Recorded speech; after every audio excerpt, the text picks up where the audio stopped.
حبيت ناخذ وقت يعني للرد مرة أخرى، لأن شفت قبل يومين نظن سعيد سعدي عمل فيديو كاملة خصصها لي وخصص حركة رشاد، وطرح أشياء وتهجم وجاب فخار.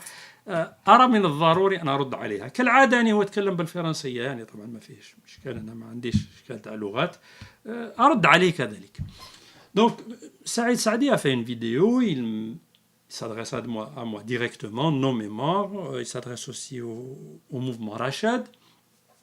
Il pose des problématiques, des polémiques encore, des questions, certaines légitimes effectivement, qui demandent, qui exigent même réponse, et c'est ce que je vais faire. Donc il a abordé plusieurs aspects que j'ai essayé un petit peu de débroussailler tout ça, et il y a une partie polémique. Alors je ne les citerai pas nécessairement dans l'ordre qu'il les a abordés, mais ce que j'ai noté, j'ai pris quelques notes. Alors, donc la première concerne un aspect de... Il se plaint que le mouvement Rachad ne condamne pas la violence, pire qu'il appelle à la violence. Je ne sais pas où c'est qu'il a vu ça. Bon. Et le seul exemple, ou je ne sais pas, pour lui c'est une preuve qu'il cite, c'est ce qui s'est passé dans son affaire à lui avec Salim Al-Aïbi. Donc Salim Al-Aïbi à Marseille. Et Saïd Saadi donc, nous dit, j'essaie juste de retrouver le document, donc excusez-moi une seconde. Alors, parce qu'il est important que je reprenne ces termes.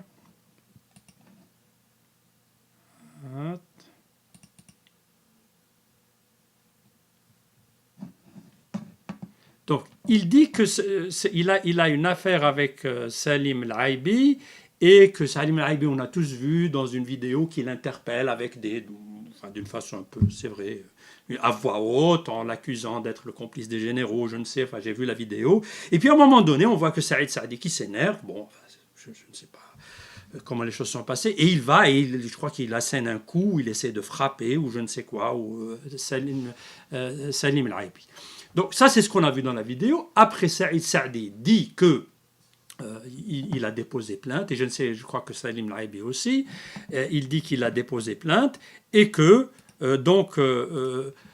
pour Saïd Saadi, toujours dans ses façons de réagir, il dit que en fait, Salim Al-Aïbi est lui ou quelqu'un qui était avec lui est un membre de Rachad, et que donc c'est en fait Rachad qui a poussé Salim Al-Aïbi à faire ceci, et qu'il y a un autre membre qui est de Rachad. Donc déjà sur le plan de la violence, moi ce que j'ai vu de la vidéo, celui qui a usé de la violence de cette vidéo, c'est Saïd Saadi. Alors c'est sûr, il a été donc bousculé verbalement par Salim Al-Aïbi. Toujours est-il que moi, j'ai compris que l'affaire est devant la justice. Attendons ce que dira la justice. Rachad, pour être clair, condamne la violence contre toute personne. Il n'y a pas de sélectivité, et s'il s'avère que Saïd Saadi a été victime d'une violence, nous condamnerons sans équivoque. Saïd Saadi, ne vous en faites pas. Là, les choses pour nous sont claires. Nous ne sommes pas là pour attaquer qui que ce soit. Le mouvement Rachad est basé sur la non-violence. Nous croyons sincèrement et concrètement à cette valeur, et nous n'en dévierons jamais. Après, une autre chose, que M. Salim Al-Aïbi, je crois qu'il est majeur et vacciné, il n'a pas à agir sur les ordres de Rachad. Je n'ai jamais rencontré M. Salim Al-Aïbi. Voilà. C'est une personne que j'ai connue, comme tout le monde, sur les réseaux sociaux. Peut-être qu'un jour je le rencontrerai.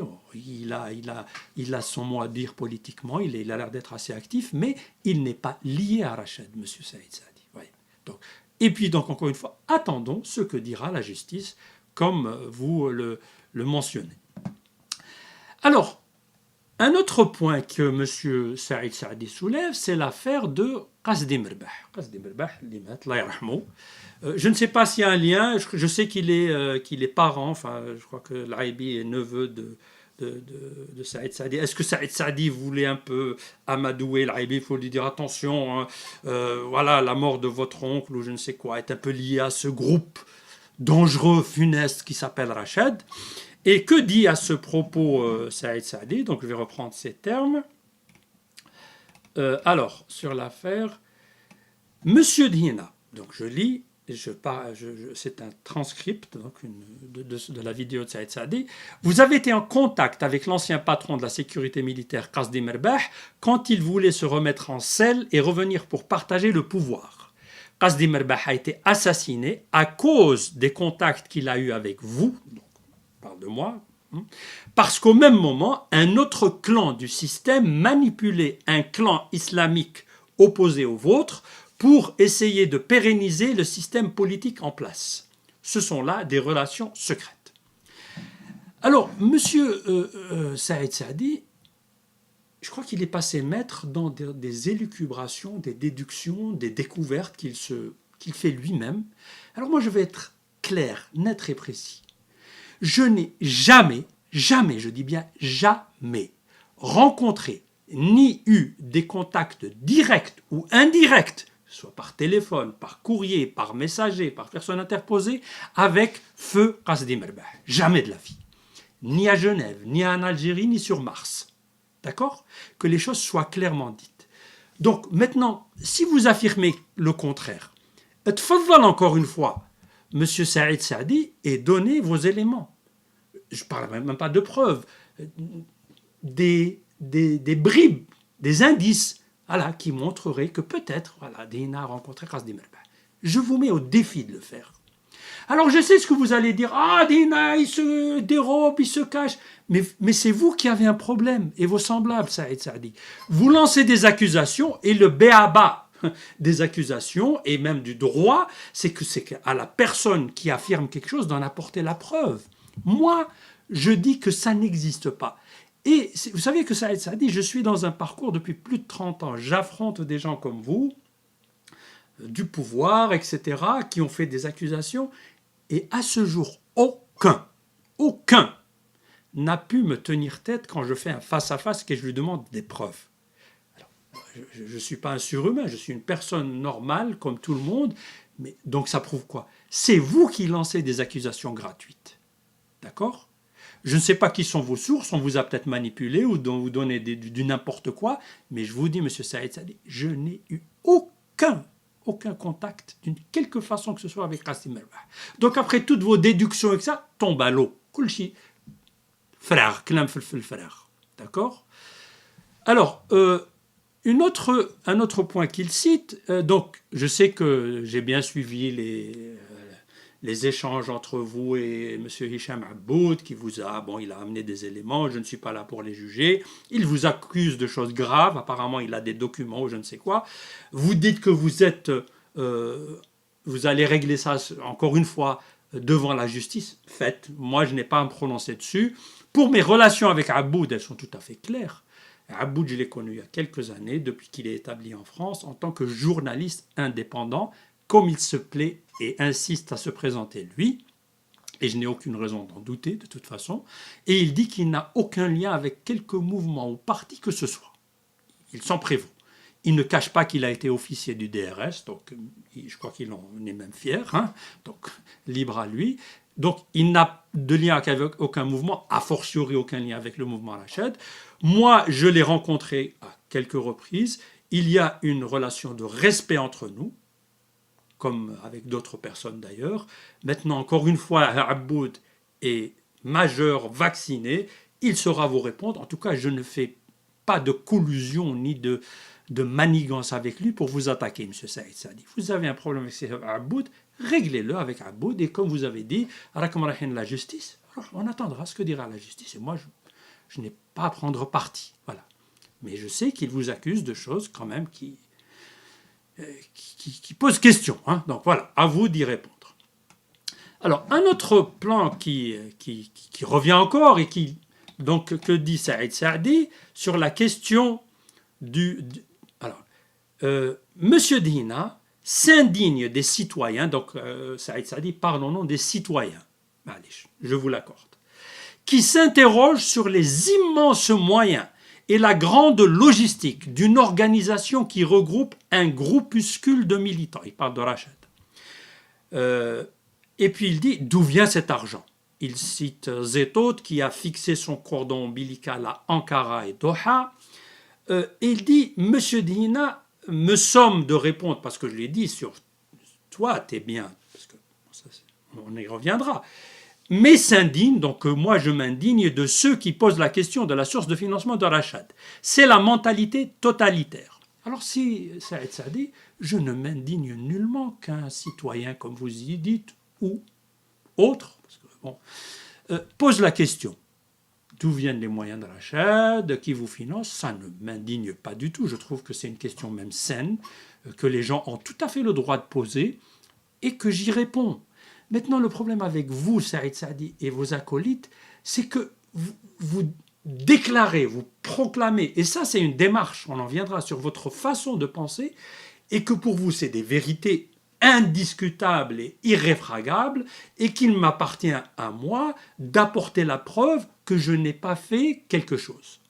C'est quand même mettre la charrue devant les bœufs. C'est quand même vraiment mettre à plat le principe du droit, du raisonnement cartésien, logique, rationnel. Vous êtes quand même une personne sensée, Saïd Saadi. Moi, ma réponse est tout à fait claire. Je vous dis que Rachad n'a que pour seul financement les dons et cotisations de ses membres algériens et algériennes. Point à la ligne. Nous ne recevons rien, ni soutien, de quelque sorte que ce soit, matériel ou je ne sais quoi, de quelque État que ce soit, encore moins ni Qatar, ni Doha, ni les Philippines, ni la Russie, hein, donc pour être clair. Aucun pays, aucun gouvernement. Mieux encore, nous n'acceptons de financement, même s'il venait à venir, alhamdoulilah, parce que d'aucune partie étrangère, qu'elle soit ONG, qu'elle soit, vous ne trouverez pas le nom de Rachad ou de Dina dans un grant ou bien un don des États-Unis ou du État de je ne sais qui. Hein, voilà, Rachad. Alors, moi, je l'affirme haut et fort. Et comme cette histoire de Qasdi Merbah et cette somme, quand je dis quelque chose, je l'affirme solennellement. Et je mets au défi les gens qui ont des indices, parce que je n'ai pas de preuves, qui les présentent. C'était chibo. Mais c'est allez-y, montrez vos preuves. Je dis que ça, c'est du vent, c'est rien. C'est du mensonge. Alors, peut-être pas vous que vous avez menti, Saïd Saadi. On vous a peut-être fait croire ceci, on vous a dit des choses, on vous a fait des affirmations. D'accord? Donc, et ça, si ça a dit, moi je suis depuis 30 ans dans ce combat politique qui diffère du vôtre. Je montrerai les différences. Il est complètement différent du vôtre dans le contexte, dans le déroulement, dans les intérêts aussi, hein, y compris financiers. Nous allons en parler. Et que si Dieu nous prête vie, à vous, à moi ou à d'autres, dans 20, 10, 20 ans, 15 ans, je vous redirai la même chose et je vous regarderai, vous et les autres, dans les yeux, et je vous redirai la même chose. J'attends encore vos preuves. Je ferme la parenthèse. Alors, un autre plan où là, j'ai trouvé Saïd Saadi particulièrement culotté. Hein, et là, je vais répondre d'une manière assez franche et claire. Alors, il dit que l'une des choses qu'il reproche à Rachad et à moi-même, j'ai interpellé Dina quant à ses connexions permanentes, suivies et secrètes avec la police politique. Donc, police politique en Algérie, je pense qu'en Algérie, hein, donc c'est le DRS, les services secrets, sécurité militaire et le commandant de l'armée, Adouma. Il ne m'a pas répondu. Eh ben, je vous réponds encore une fois, Saïd Saadi. Je vous réponds. Je vous l'affirme solennellement, je n'ai pas eu de contact ni public, ni secret, ni des antichambres de je ne sais où, de Genève ou du lac Léman ou une cave à Berlin ou je ne sais quoi avec... Bon, j'ai été avec Aboud, bon, mais je crois Aboud, il ne se présente pas comme un envoyé, un émissaire du DR, en tout cas, il ne m'a pas fait état de choses sur ce plan-là. Et voilà, hein. À moins que vous visiez Aboud, dans ce cas, oui, j'ai rencontré Aboud. Mais bon, le cadre était tout à fait clair et il y avait d'autres militants, etc. Donc, transparence totale. Par contre, non, monsieur Saïd Saadi. je n'ai pas, alors encore moins permanente. Moi, je vous mets au défi, encore une fois. Mais vous les connaissez, Saïd Saadi. Vous connaissez très bien Toufiq. Mais demandez-lui, envoyez un petit message, vous le dites, l'officier traitant à Quintel, quand il a rencontré Dina quelque part. Et qu'est-ce que vous avez dit? Voilà. Demandez-lui. D'accord? Donc, moi, à ce jour, je n'ai pas de relation avec ces gens-là. Je n'ai pas. Il y a eu des tentatives, des gens qui me disent, moi, je connais, je dis non, je ne pense pas que je suis dans ce rejet. Pour des questions de principe, contrairement à vous. Et là, on va parler de vous. Et à ce titre, je rappellerai, je vous invite à lire la charte de Rachad. Pour nous, c'est des principes. Pour nous, nous voyons l'armée. Je lis la charte que vous trouverez. Je mets une capture d'écran ici. Voilà, donc la charte du mouvement Rachad, je vais lire. L'armée et les services de sécurité doivent être effectivement subordonnés à l'autorité civile et au contrôle du Parlement. L'armée doit s'en tenir à ses attributions constitutionnelles de sauvegarde de l'intégrité du territoire national. L'armée doit s'interdire toute ingérence dans la vie politique, économique et sociale du pays. L'armée, sur tout ce point, admet que le peuple dont elle est issue et que ce peuple est le seul détenteur de la souveraineté. Elle respecte les changements politiques, économiques et sociaux résultant de l'exercice de la souveraineté populaire. Donc, si Saïd Saadi, la relation à l'armée, elle est claire. Alors, vous dites cependant que nous avons, Rachad, dernièrement, Khaled, il faut impliquer l'armée, que vous faites de la surenchère. J'ai dit non, l'armée aux casernes. Oui, nous disons l'armée aux casernes. Nous sommes tout à fait d'accord. Et en fait, notre pratique est différente de la vôtre, parce que vous n'avez pas toujours dit l'armée aux casernes. Et je vais en parler.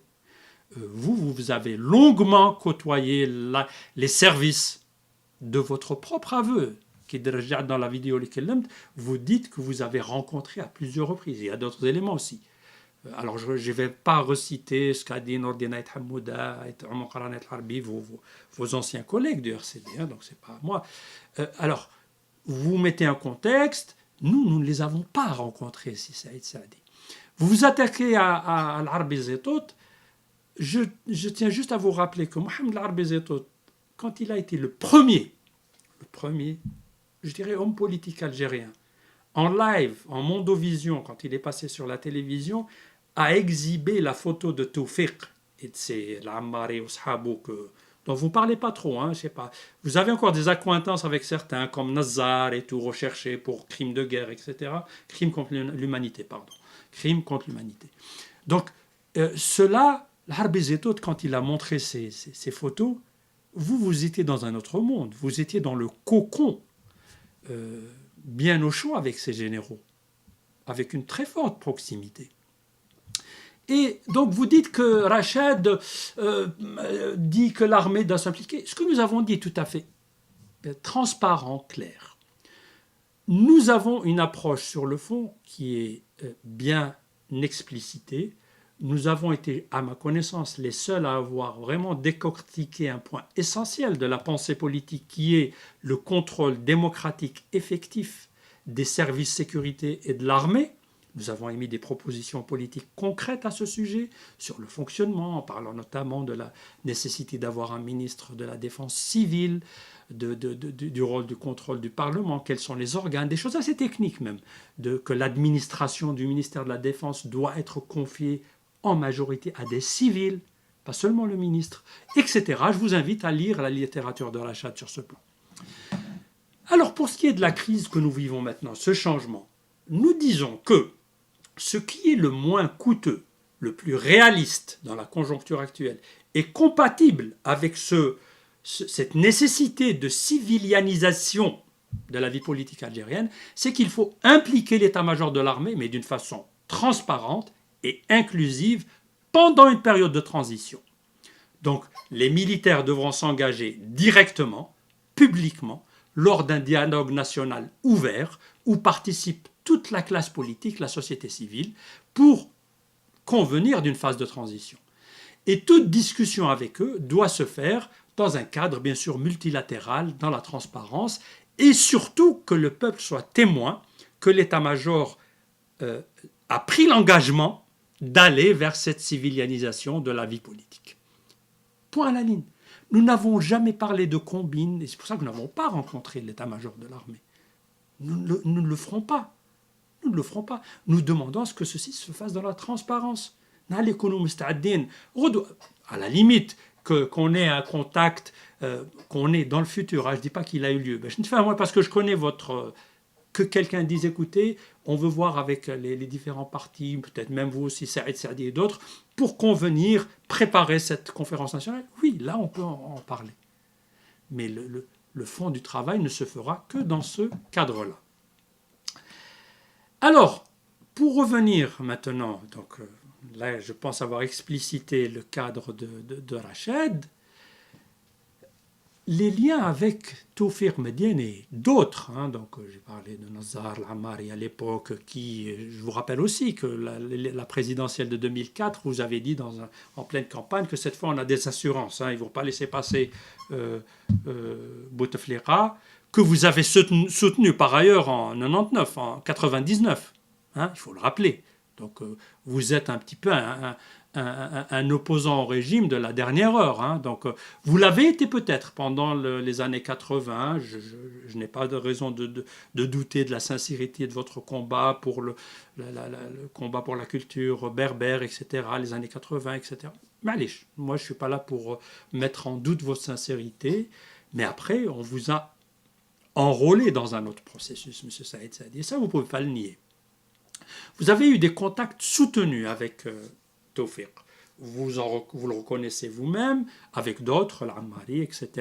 Même dernièrement, je crois aussi, avec Nazar encore, celui qui est poursuivi pour crime contre l'humanité. Et là, en fait, cette accointance, cette proximité, elle est aussi établie. Et ben moi, je suis allé chercher un petit peu, quand je retrouve allez, on va le voir tout de suite. Un câble Wikileaks, donc, qui est là devant moi, donc de contact qui date de décembre 2007, à l'époque où il y avait l'ambassadeur américain Robert Ford. Qu'est-ce qu'il y est cité? Entre autres, et pour être honnête, vous n'étiez pas le seul à l'avoir rencontré. Il y avait d'autres, j'ai vu Jaballah, je ne sais qui.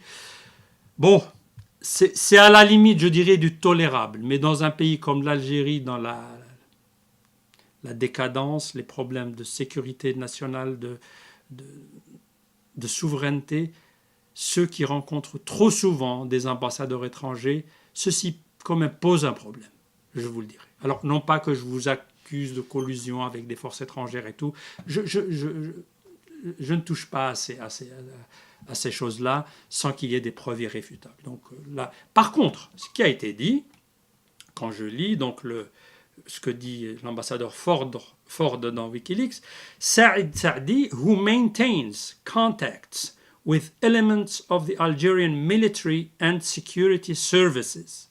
Donc, M. Saïd Saadi, il vous décrit comme ça, qui entretient des relations continues avec le pouvoir militaire, avec les militaires et les services de sécurité.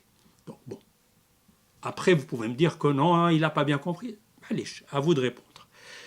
Saadi told us of at least one conversation he has had recently with General Tawfiq Madiane.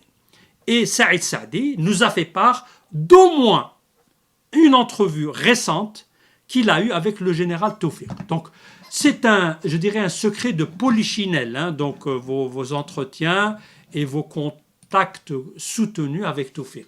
Alors, par la suite, j'observe, et que vous avez cité votre livre de 2016 ou 2000 après, oui, peut-être, donc Tawfiq les donnes ont changé, mais à un moment donné, et surtout le plus grave, c'est Saïd Saadi, c'est que, en fait, pourquoi moi je cite ceci? Parce que vous avez une propension, une tendance à un petit peu vouloir vous ériger en détenteur d'un monopole de la démocratie en Algérie. Vous donnez même des attestations de bonne conduite. Dans votre vidéo là dont je parle, vous vous adressez à moi, vous parlez de la démocratie, à un moment donné vous dites bienvenue dans le club. Bon, à moins que ce soit le club des pains, et vous savez ce que ça veut dire pour l'Algérie, je pense que vous êtes très loin d'incarner un idéal démocratique ou une pratique démocratique pour le moins.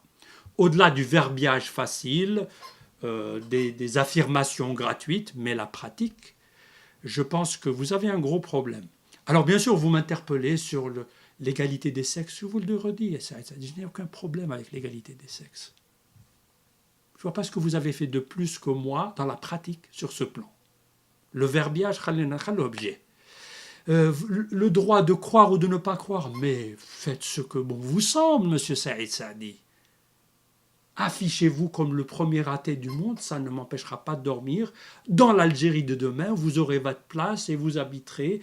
Mais je l'espère aussi, parce que vous avez dit le droit de croire et de ne pas croire. Ce que j'observe par contre, Saïd Saadi, c'est que dans certaines contrées qui vous sont apparemment très chères et qui sont peut-être même le soubassement de votre pensée politique, c'est que le problème, c'est qu'il y a de nos jours ce que j'appellerais un intégrisme anti-religieux primaire. Vous me semblez en être en tout cas parfois un des porte-voix. Parce que le problème quand vous dites les gens ont le droit de croire ou de ne pas croire, de nos jours, et pour ça je pense que vous vivez dans l'archaïsme politique. Mettez-vous à jour, nous sommes en 2020, il y a de nouvelles données. Mettez-vous à jour, Saïd Saadi. Le problème aujourd'hui que l'on voit de plus en plus, et c'est ça la réalité sociale et palpable, c'est que se pose maintenant sur le droit de croire qui est contesté aux gens. Dans beaucoup de contrées, notamment dites démocratiques. Alors je n'irai pas plus loin, vous comprendrez très bien le fond de ma pensée. Alors, et je répète, le droit de croire ou de ne pas croire, il est garanti, même dans mes référents islamiques. Voilà. Allez-y, même aux sources du Coran, vous verrez que vous aurez le droit de ne pas croire. Ça ne pose aucun problème, Saïd Saadi. Et de le proclamer et de vivre d'une façon, je l'espère, libre et indépendante avec cette façon de penser. Donc, ne mettez pas en avant de faux problèmes. Par contre, et aussi, vous essayez de disserter sur la démocratie. Je pourrais faire beaucoup plus que vous, même sur un ton, je dirais, même beaucoup plus solennel et même académique, si l'on veut. Quand vous me sortez l'habeas corpus, oui, je sais, je connais tout ça, Magna Carta et l'Angleterre, bon, que vous citez, que je n'ai pas très bien compris le contexte. Je pourrais aussi disserter sur le contexte du habeas corpus, de Magna Carta, comment il est venu au XIIIe siècle, et le habeas corpus au XVIIIe, qui cependant n'a pas empêché que la femme anglaise ne puisse voter que jusqu'au XXe siècle. Alhamdoulilah, chez nous, ce n'est pas le cas. La femme algérienne a déjà acquis ça et elle aura plus. Elle aura plus parce qu'elle est citoyenne à part entière. Et en fait, sa libération, ce sera la libération du citoyen algérien. Voilà. Aujourd'hui, le problème qu'on a, il est là, il est de fond. C'est que le citoyen, fût-il homme ou femme, est un asservi, est un demi-homme ou demi-femme. C'est ça. C'est un problème de libération complète pour tous, y compris bien sûr de la femme. Alors, je vais aussi citer, en reprenant ici ma page, vous savez, M. Saadi, quand on parle de démocratie, je suis tout à fait d'accord, les droits de l'homme, ce que vous appelez préalable, on est d'accord 100%.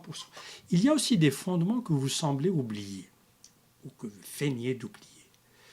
L'un est en relation avec l'état de droit et le respect du suffrage universel. Alors, pour ce qui est du respect du suffrage universel, votre pratique, M. Saïd Saadi, a été pour le moins... elle pose problème. Vous vous êtes présenté à des élections, vous avez obtenu des scores quasi nuls, et en 1991, quand on a eu les élections législatives avortées, pour lesquelles vous étiez un acteur, je dirais presque majeur, oui, qui avait appelé l'armée à arrêter ce processus, ceci n'est pas de la démocratie. Et vous pouvez invoquer tous les subterfuges dont on vous connaît, il y avait le danger, enfin, à la Nazar, vous savez de ce que je veux dire, hein, des gens qui voulaient sauver l'Algérie, des criminels. Alors, vous aviez perdu d'une façon indiscutable. Vous l'avez même reconnu, vous avez dit, Dixit, je me suis trompé de société. Avant de faire volte-face et d'aller vous associer à Tawfiq, Nazar, Ammari et consorts pour faire tout pour arrêter et faire un putsch, un coup d'État. Vous avez été l'allié des putschistes. Et ça vous enlève le droit de vous proclamer démocrate. On ne peut pas être démocrate de la sorte. Vous n'allez pas embourber ou enturbaner les gens avec vos paroles. Non, le préalable, le droit de la femme. Non, monsieur Saadi. Quand on est complice de généraux qui ont fait des putschs et qui ont ramené une junte militaire avec tout ce qui en est advenu par la suite, et vous connaissez le drame et l'horreur qu'a vécu l'Algérie, vous ne pouvez pas vous proclamer démocrate. Autre chose. Quand je regarde les gens qui sont proches de vous, et là, je vais être clair sur le fond de la pensée politique.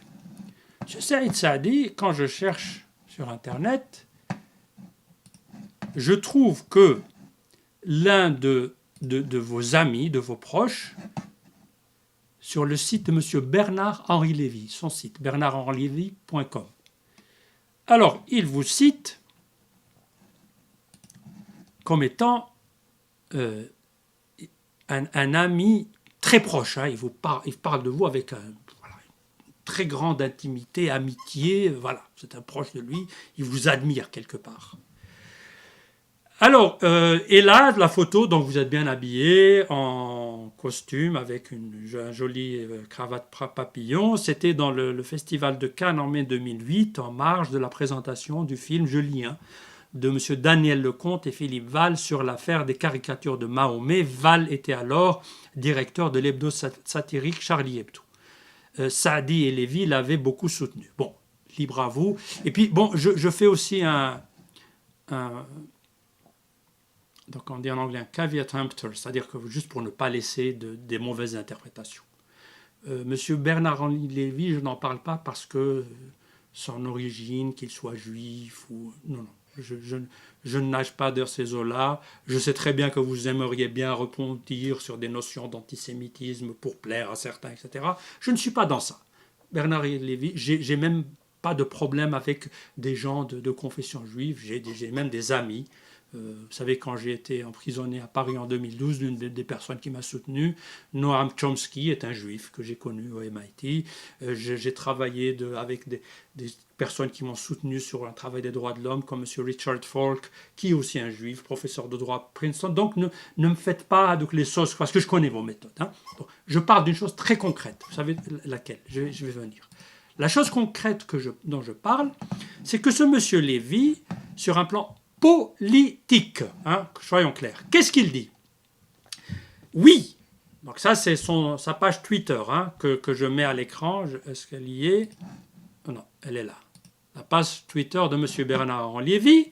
Qu'est-ce qu'elle dit? Oui, la grande différence c'est que Israël est la démocratie exemplaire de la région.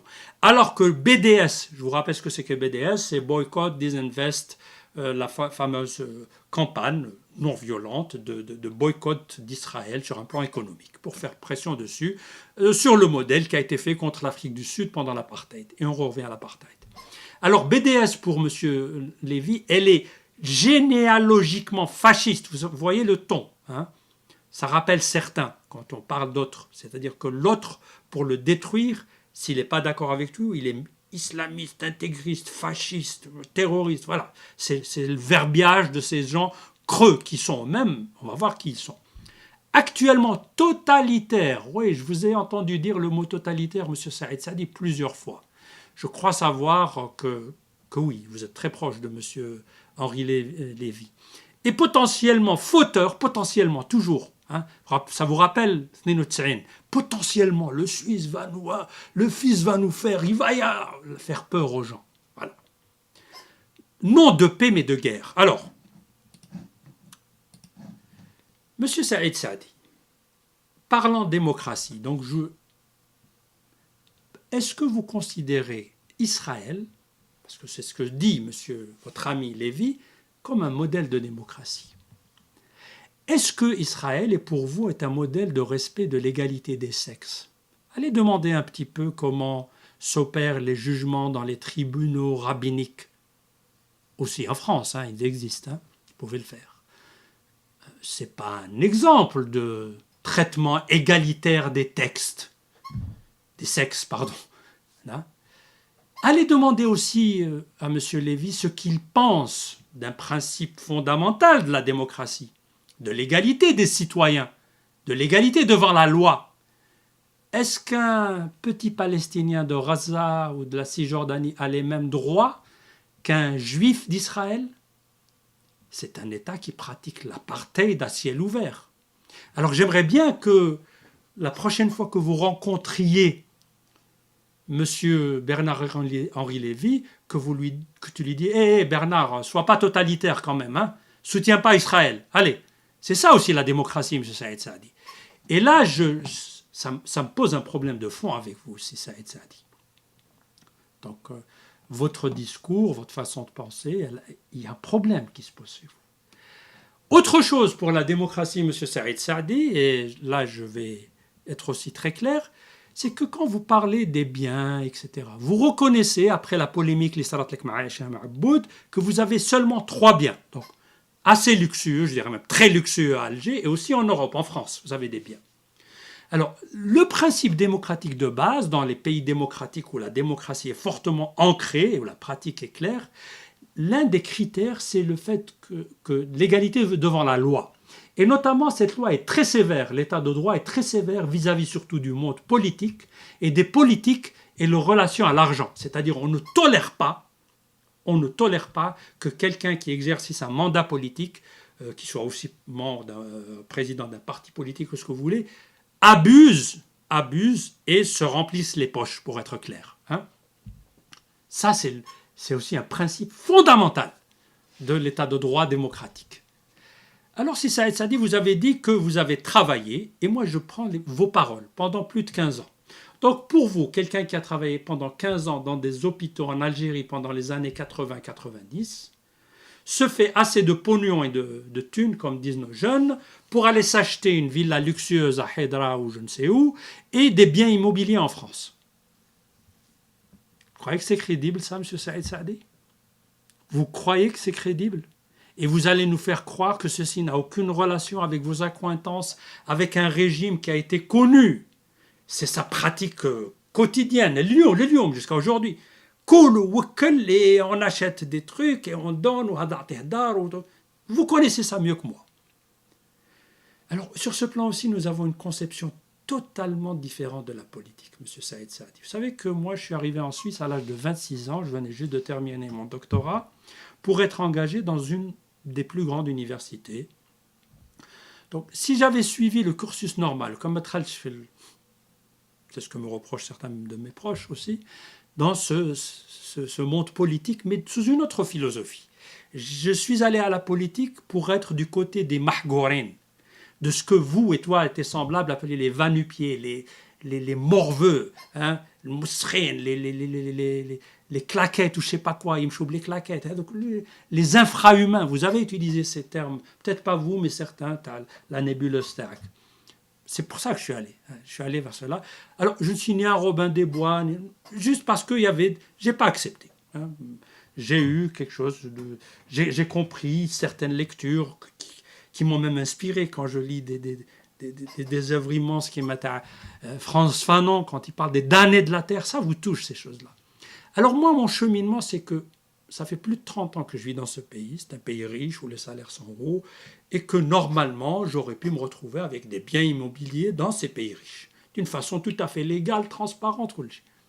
Aujourd'hui, après, parce que mon cheminement a été autre, je suis un simple locataire d'un modeste appartement et je paye mon loyer tout juste. Donc ça, c'est ma conception de l'approche politique qui est différente de la tienne, Saïd Saadi. Je me suis permis de tutoyer Saïd Saadi, j'aurais préféré rester dans le vouvoiement, donc c'est un lapsus.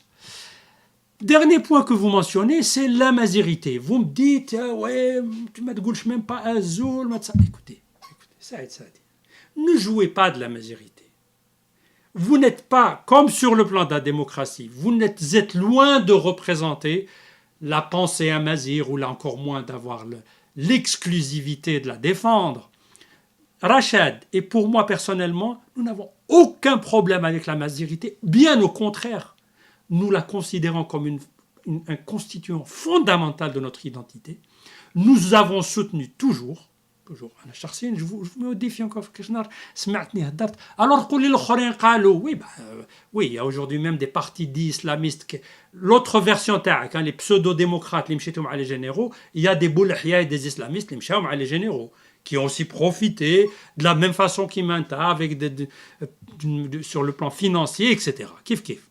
Et qui même Hadliyem, ces jours-ci, ils disent, le seul reproche qu'ils font à la constitution de Tebboune, c'est que pourquoi Amazigh est langue officielle. Moi, je soutiens langue officielle Amazigh, je suis content de ça, j'applaudis à ça, et j'espère que la langue Amazigh, la culture sous toutes ses formes, ses couleurs, sa richesse, s'épanouit. C'est notre sève à tous.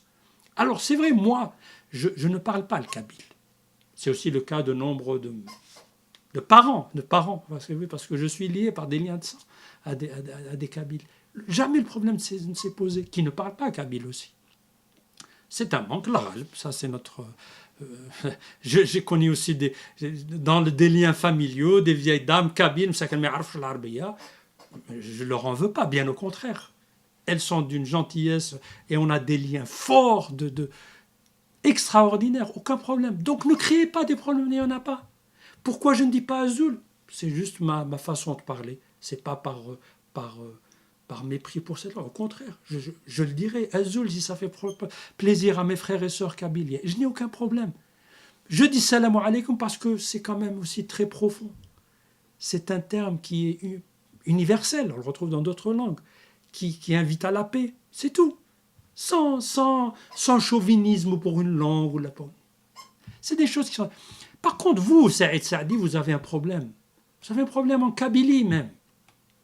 Et ce problème en Kabylie, c'est que vous avez essayé d'instrumentaliser, de vous accaparer cette culture berbère en vous en faisant non, ou en décernant, comme la démocratie. Bienvenue au club. Saïd Saadi, tu vas dire celui-là c'est un bon Amazir, celui-là pas, celui-là il a Amaziras, 90%. Arrêtez. Mais la région de la Kabylie ne vous aime plus. Peut-être, qui compte un petit jeune militant, oui, les gens savent reconnaître. Et je vous rappelle, Saïd Saadi, que je n'étais ni présent, ni ma'andi alaqa, ya Rachad Khatea. On vous a chassé du Hirak, à Bjaya même. Et on vous a chassé, pas parce que question d'amazirité, pour votre parcours politique. Et c'est ça le nœud gordien, c'est ça le problème de fond. C'est votre parcours politique qui a fait que vous en êtes arrivé là où vous êtes arrivé. Malheureusement, pour finir, je remarque que j'ai demandé à Saïd Saadi d'élever le niveau. Il l'a dit, selon ses propres termes, il a préféré rester dans le caniveau. Vous savez, Saïd Saadi, vous êtes psychiatre. Donc, je présume que je ne me mesurerai certainement pas à vous, je respecte les spécialités et je n'ai pas de raison de croire qu'il y a du doute là-dessus. Vous savez que j'ai essayé de comprendre votre personnalité, je la retrouve, je ne vous cache pas, j'ai fait une petite recherche, lecture sur ce plan. Vous êtes dans le modèle, si vous voulez, du narcissique qui projette sur les autres et il blâme les autres pour ses propres errements et ses propres manquements. Parce que j'en ai rigolé quand vous parlez de ma proximité avec les militaires et les services. Mais arrêtez, Saadi. Arrêtez. Quand vous parlez de questions d'argent par rapport à Rachid, arrêtez, Saïd Saadi. Je n'ai pas de biens immobiliers en France, en Suisse ou en Turquie ou en Tanzanie ou je ne sais sur quelle planète. Contrairement à vous. Et les gens de Rachid, des gens qui travaillent là-dessus, c'est un des je dirais, des critères aussi pour choisir nos militants. Donc, ça a été ma réponse. Je garderai toujours la porte ouverte au débat, mais encore une fois, élevons le débat, s'il vous plaît. Il y va de l'avenir de l'Algérie. Il y va de l'avenir de l'Algérie. Il y a eu des errements, il y a eu des manquements pendant toutes ces décennies qui m'ont roté. Je suis d'accord, depuis, même avant Abban, parce que si on veut creuser les crises politiques, on en a eu. Donc, c'était un petit peu ça ce message. Je ne reparlerai plus de la façon dans ces vidéos de Saïd Saadi. S'il y a un débat, public ou là, dans un média où il est présent, ça sera avec plaisir que j'y participerai. Mais autrement, ça sera la dernière fois que j'aborderai ce sujet. شكرا لكم بارك الله فيكم والسلام عليكم ورحمة الله وأزول خاوتنا باش سي سعيد سعدي ما يزيدش يبني عليها السلام عليكم